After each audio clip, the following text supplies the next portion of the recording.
आज जो मुद्दा है जिस पर मैंने आपसे कहा था कि आज हम चर्चा करेंगे, बहुत ही इंपॉर्टेंट मुद्दा, शिक्षा, एजुकेशन, बहुत इंपॉर्टेंट सर। किसी भी समाज, किसी भी देश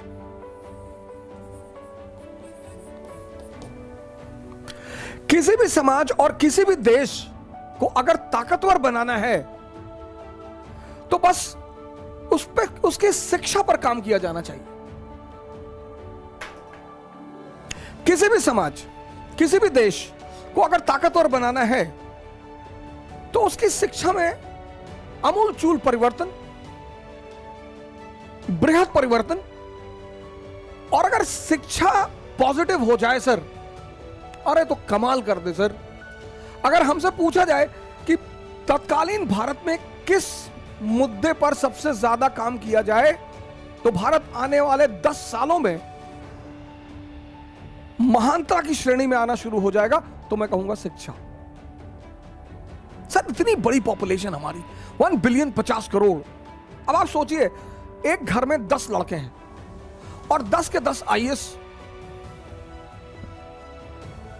तो उसके पापा तो प्रदेश पे कब्जा कर लेंगे।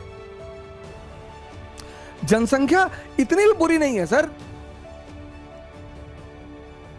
किसी को 10 बेटे हैं, 10 या 5 बेटे हैं, 5 बेटियां हैं और 10 के 10 आईएएस, प्रदेश पे कब्जा।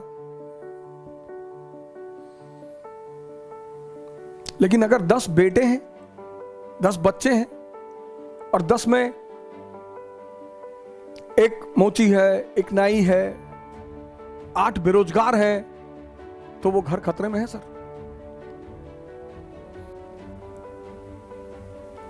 खैर, मुद्दा हमारा क्या है? शिक्षा। ब्राह्मण धर्म, बुद्ध धर्म, ब्राह्मण धर्म, ब्राह्मण धर्म ने भी अपनी शिक्षा की संरचना को बहुत मजबूत किया, बहुत ज्यादा मठों की स्थापना की।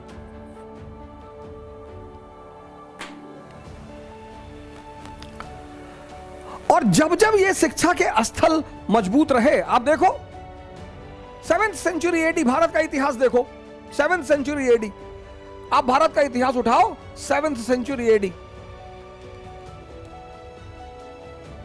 और आपको दिखाई पड़ेगा कि शिक्षा के सारे स्थल खत्म होते जा रहे हैं, खत्म। और जैसे जैसे शिक्षा के स्थल खत्म होते जा रहे हैं, वैसे भारत की गरिमा भी खोती जा रही है। अब यहां देखो, जैसे जैसे ये इस्लामिक शिक्षा के केंद्र खत्म होते जा रहे थे, वैसे वैसे मुसलमानों की गरिमा भी खोती जा रही थी।